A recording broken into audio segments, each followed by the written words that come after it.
Hello, healers. My name is Ben, and this is the Moss Report. I'm here today with my father, author, and founder of the Moss Report, Dr. Ralph W. Moss. Good morning, Dad. Good morning, Ben. So today we're going to be talking about this very stimulating topic, coffee, and as it relates to cancer. And I need to ask right off the bat, as I did before when we were discussing chocolate, is it good news or is it bad news? It's good news. Okay, I think I'm breathing a sigh of relief there, and maybe on behalf of all of our viewers who saw this subject of coffee and cancer and were afraid to get the bad news about it. So, good news is what we want.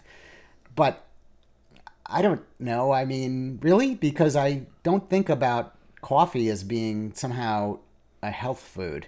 It seems more like something that people do as a kind of a drug, like using it as a stimulant. And you know how people get, they got to have their coffee. It's a whole thing. It's a incredibly widespread phenomenon, coffee drinking and the use of caffeine in the diet. So I'm interested to learn more about what the science says about coffee as it relates to health.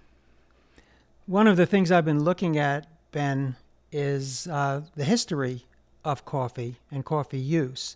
And I'd say that for hundreds of years after its introduction into the Western Europe, it was seen as something maybe a little sinful or dangerous.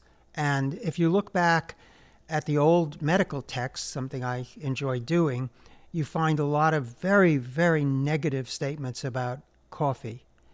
And it was almost unanimous opinion, I would say, even until, when I was a kid, that coffee was something really to be avoided. It was among, the vices, which would also have often included tea or tobacco, of course, which turned out to be actually very harmful. But these were seen as instruments of the devil. I mean, literally, talking about, cultural references, at one point the Pope, I think it was Clement VII, was urged to ban coffee within the Catholic religion. He decided to perform a little experiment, and so he tasted the coffee himself. He drank it. He said, "This is pretty good," and so he refused to ban it. But the opinion, both in terms of religion and in terms of science, for a very long time, was very negative. And part of the reason for that is that there are negative aspects to coffee. So it isn't entirely without potential danger, but like many things in life, it's a question of moderation and a question of the dose. The dose determines whether something is a healthful thing or a poisonous thing, and coffee is no different. It's powerful. It has powerful physiological effects on the body, but by and large, it's a highly positive thing, not a negative thing. Mm-hmm. And when I think about how caffeine is consumed in this country at present, it's a delivery method in some ways for another very potent drug that affects the body, that is sugar. And we see a great number of products that deliver both the coffee or the caffeine and the sugar in significant quantities. As a former high school teacher, I saw this quite a bit with my students, and it was worrisome because it's not against the law to pack soft drinks with sugar and caffeine, but both of them have significant effects on the student's ability to be attentive in class or be able to sit quietly and listen, even that type of thing. So yeah, I mean, it is a drug. I don't know if I'd go so far as to say banning it the way the Pope was asked to, but I think that maybe warning labels or something along that line for both sugar and for caffeine as it relates to your health. I mean, we do that with tobacco now, right? We have warning labels that say there can be negative consequences to using the product. And I think our audience, by and large, would agree that things that are dangerous or have potential for danger should be labeled. Anyway, Yeah. it's a whole other side topic. It's sort of unrelated to the science, but just more broadly, there's no regulation around these powerful, potent drugs like caffeine. Yes. And it could be like a gateway drug for a lot of other things, much more dangerous things. But I think from our, historical perspective, we're coming out of a very long era in which coffee was seen as, if not the instrument of the devil, as something to be avoided. And that was incorrect. From a scientific point of view, it was very incorrect. It was a big blunder. Luckily, the public never paid much mind to those negative comments. And it just grew and grew and grew in terms of popularity. Another reason why coffee was controversial, Ben, was that it was associated with Islam, with the Muslim religion, at a time when there was a great deal of conflict between, let's say, the Turks and the Europeans. I'm talking about the early modern era. And the reason for that was because in the Muslim religion, alcohol is forbidden. And so a lot of occasions when people would drink alcohol in the West, the people in the Muslim world were drinking an alternative stimulating beverage, which was coffee. Even to this day, the most popular form of coffee is called Arabica, and that points to its origin in the Arab world. Yeah, makes sense. So it had that sort of, for the Western world, a kind of exotic nature to it, but also it stirred a lot of emotions. And then another thing specific to the United States, and this isn't so widely remembered or known, was that America was a tea-drinking country, like Great Britain, up until 1773, when the British imposed a tax on imported tea, thinking, well, tea is so popular, they're going to get their money back from what they spent on the French and Indian War, 7-Year War. And so they put a tax on the tea, which famously led to the dumping. I remember my history, the Boston Tea Party. Correct. Everybody remembers that, right? It was the start of the unrest, really. Yes.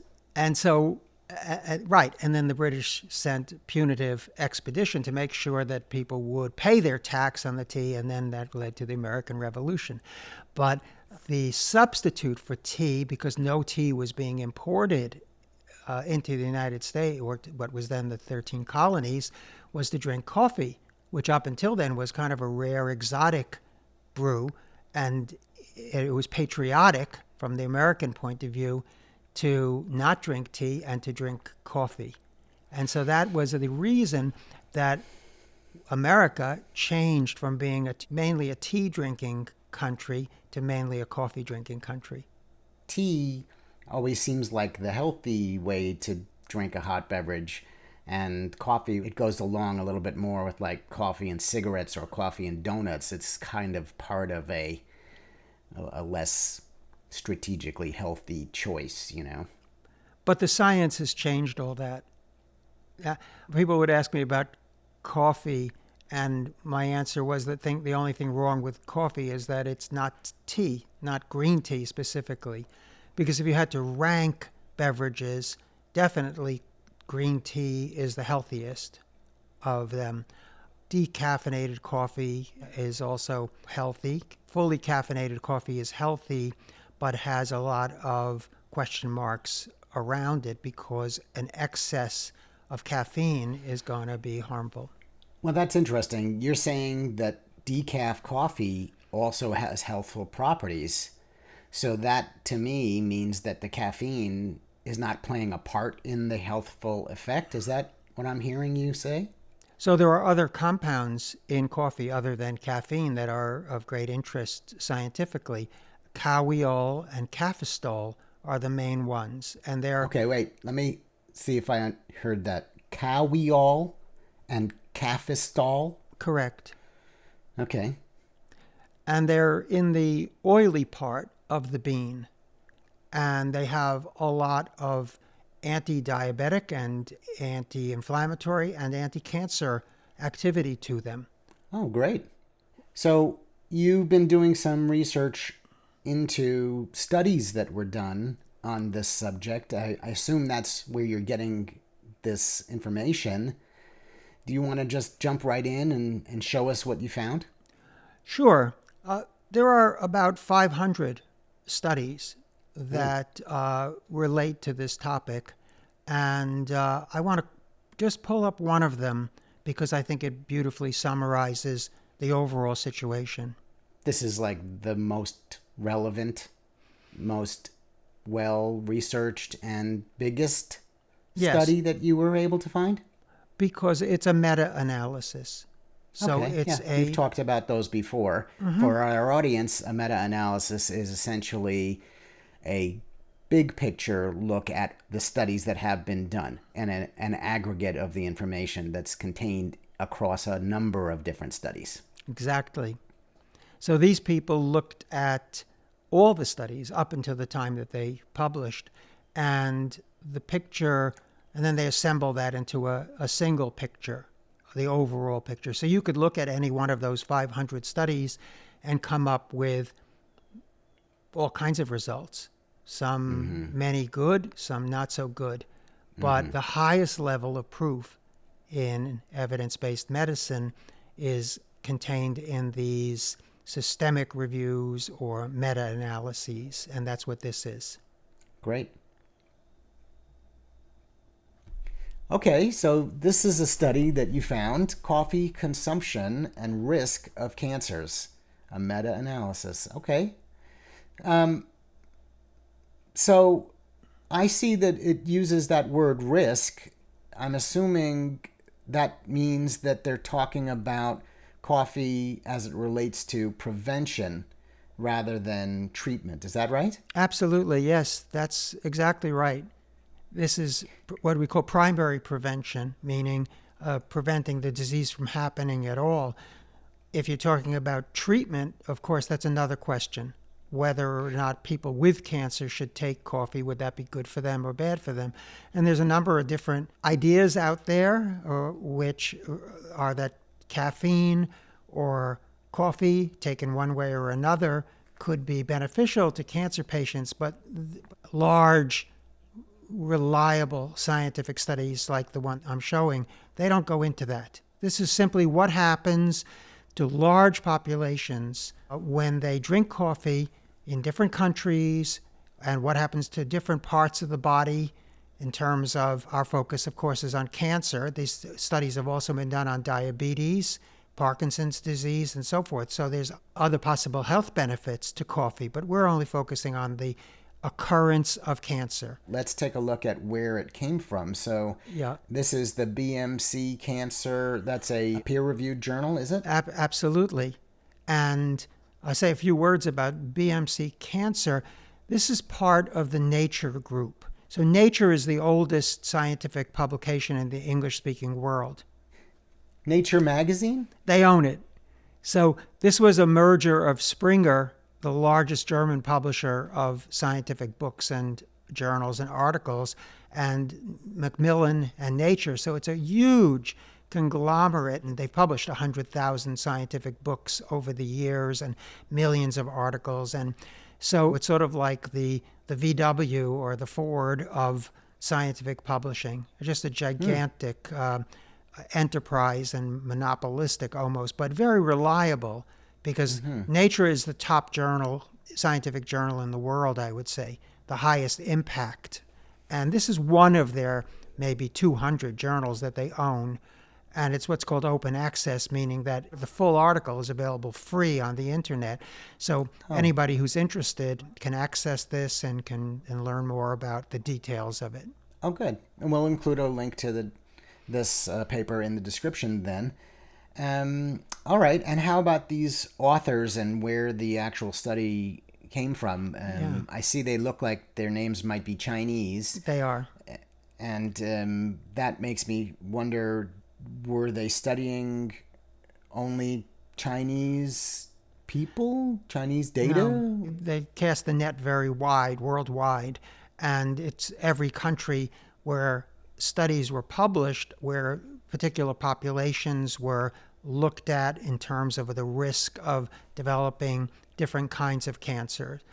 But I wanted to say one thing, Ben, Sure. and that is about these particular authors. I don't know them. By complete coincidence, I know their institution. I've been there. Right. Oh, Yes, in China? In China. Oh, Yeah, all right. Fudan University. So Fudan, they belong to a hospital that's considered the #1 hospital in China. Cancer hospital or No, just hospital in general. And Fudan is a big university. I've made 2 trips to China, but on the first trip, I was in Shanghai, and there was a professor at Fudan who was doing research with MD Anderson Cancer Center. So MD Anderson is rated the #1 cancer center in the United States, and they have a special relationship with Fudan University in Shanghai. Oh, all right. And That's interesting. And what were you doing there? I was touring cancer hospitals in China, and the particular clinic that I was visiting in Fudan was investigating the use of toad venom. Toad venom. As a treatment for cancer. Okay. Toad venom. That's kind of out there. I was visiting with Dr. Meng, who was a colleague of a friend of mine at MD Anderson, Lorenzo Cohen. But in any case, it was weird, but I enjoyed it, and this was what I wanted to see in Shanghai. Most of my business was elsewhere in China, but this was a very interesting side trip. All by way of saying that Fudan is rated like the #1 cancer hospital research center in China. It's a very, very important, big... And university, you said as well. Correct. Right? And the hospital that these folks are affiliated with has over 1,300 beds, so it's on the scale of an MD Anderson or a Memorial Sloan Kettering. So I have 2 questions. One is, how many studies does this meta-analysis look at?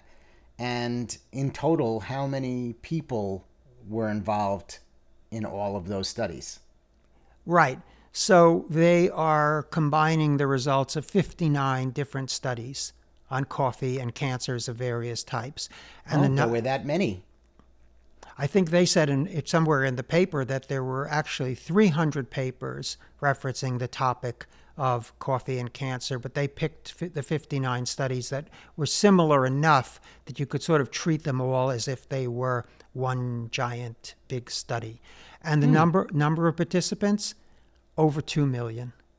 2 million. Over 2 million. I have researched in regards to coffee consumption and cancer risk. Well, correct. There's a lot of interest in this topic. Huge, because there's a background here of fear on the part of the medical community that maybe coffee is another smoking, in the sense that it's something that came into our lives hundreds of years ago, and we've been doing this because it became sort of addicting and pleasant and habitual. But what if drinking coffee actually increased the risk of cancer? So I think there was a good reason, given how many millions of people drink coffee, to wonder about this. All right, well, let's get into the data. What does it say? I can summarize this very easily, Ben, that there was a 13% decrease in cancer overall among people who drink coffee.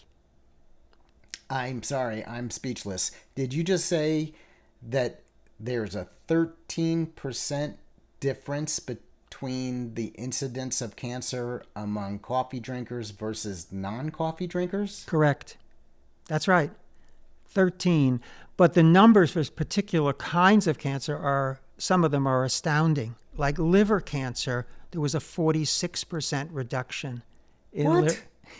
I know, it's hard to believe.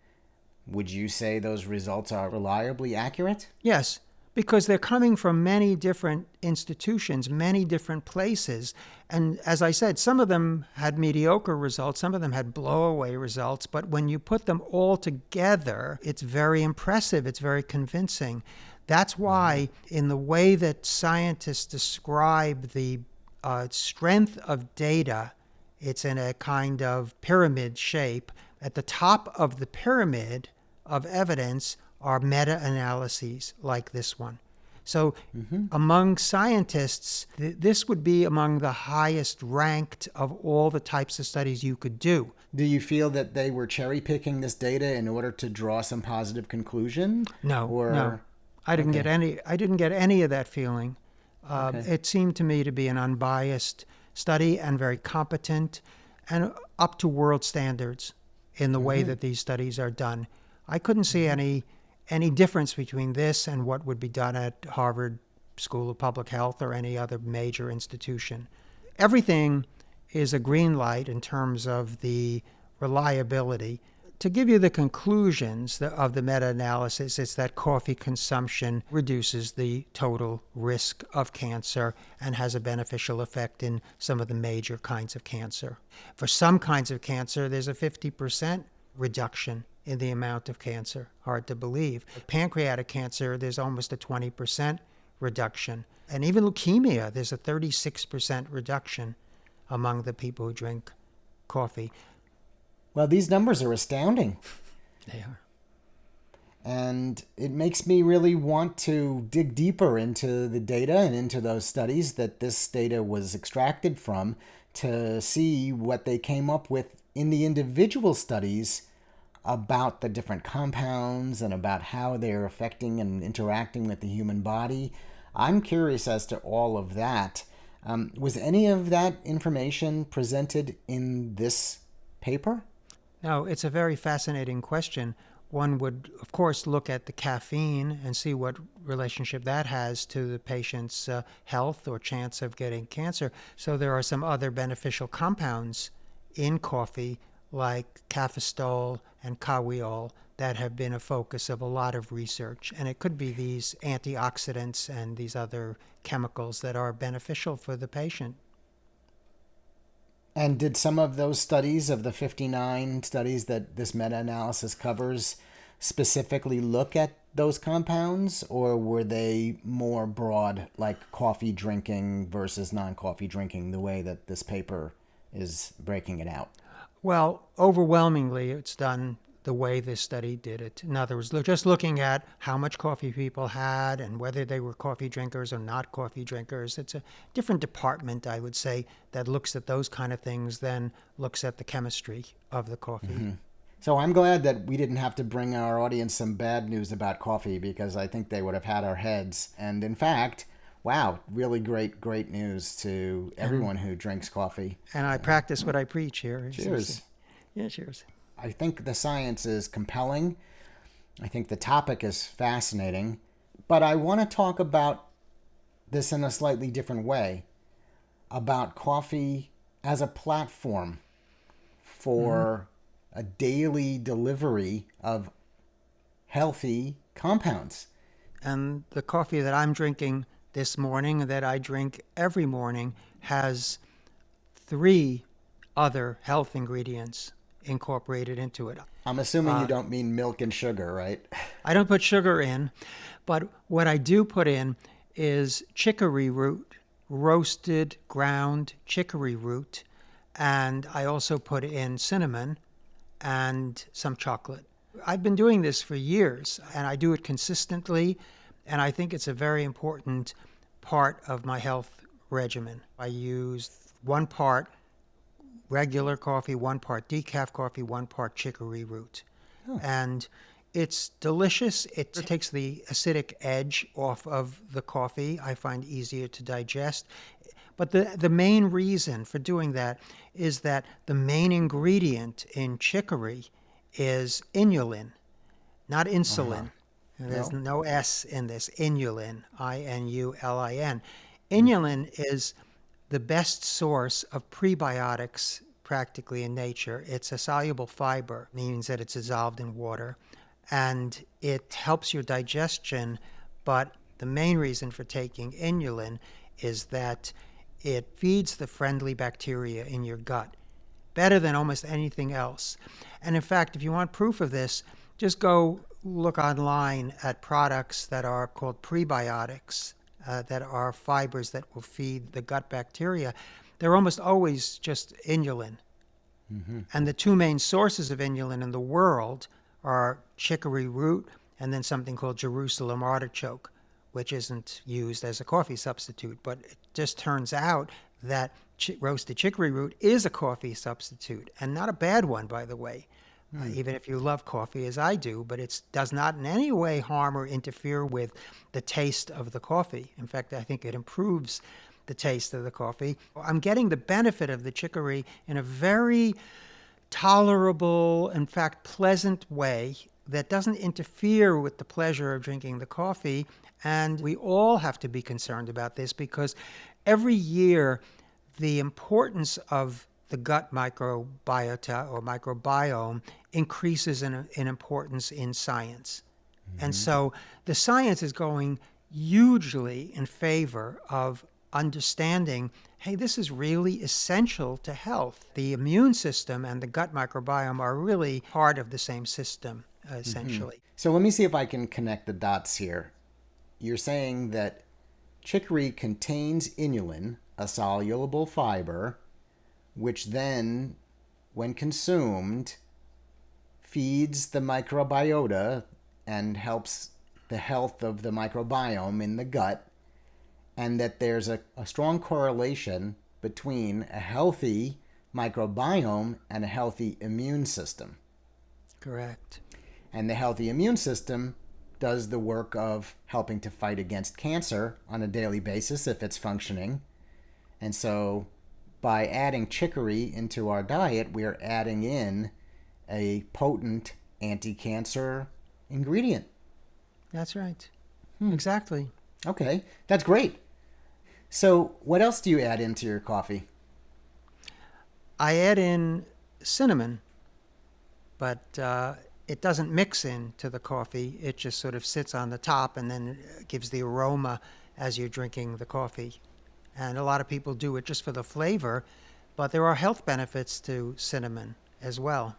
Oh, It's famous for helping to control blood sugar and therefore fighting against type 2 diabetes. But there are some things to know about cinnamon. Well, there are 5 different kinds of cinnamon named after the places that they originate. The big battle in the marketplace is between the Vietnamese, which is a coarser type of cinnamon, and the Ceylon, which is a different flavor, different taste, and that's a more subtle kind. There is a compound in cinnamon called coumarin. It's a compound, people might recognize the name coumadin with a D. This is coumarin with an R. Blood thinner. Yes, blood thinner, correct. Yeah. So that could be problematic if you're already taking a blood thinner or if Right. you have some other condition that where you wouldn't want that. Correct. If you want to get the cinnamon flavor and whatever the good qualities, the healthful qualities, and not get too much of that blood thinning effect, the Ceylon cinnamon would be the better choice. Is that right? Correct. Okay. Less anxiety around it. Some people just love the taste of cinnamon so much that they over consume it. I happen to live with a person like that. I don't want. Yeah, I don't want to, inadvertently poison her with cinnamon. Well, that's right. And So- she has historically. We're not going to get too deep into her medical history, Yeah, but there have been right. times in her life when coumadin has been in her regimen. Correct. And Correct. So we're sensitive to this issue, Got and a it. lot of people are.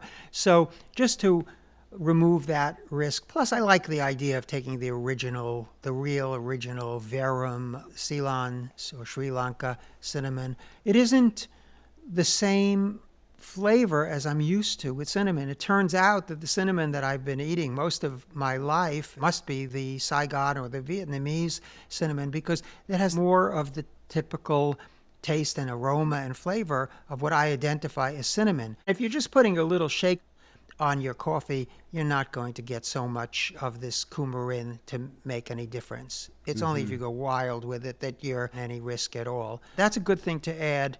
okay, so Ceylon cinnamon. And what else? Cocoa, Cocoa.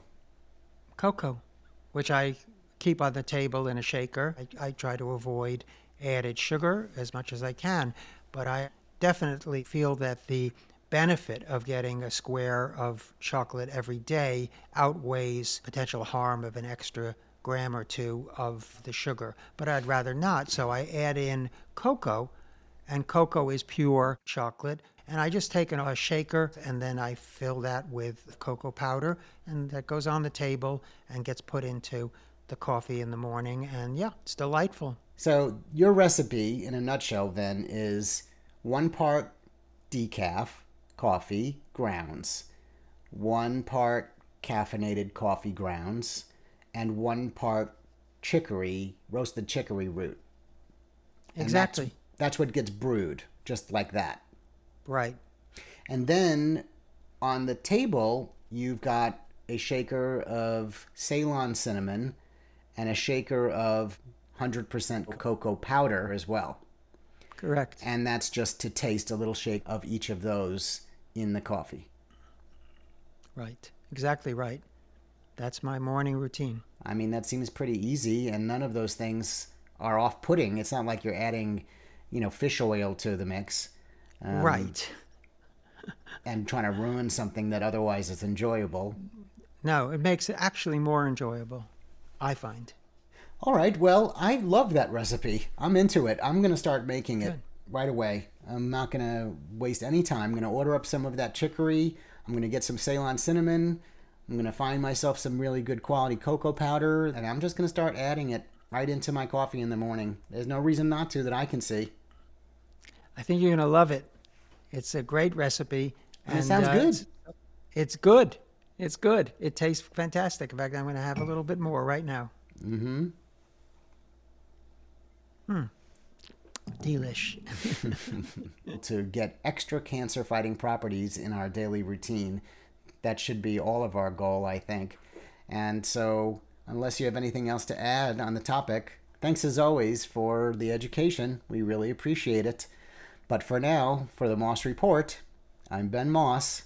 How are you healing today? Thank you for watching. We really appreciate all of the support. Please leave a like, a comment, subscribe to the channel, and visit themossreport.com. We wish you all the best for health and healing.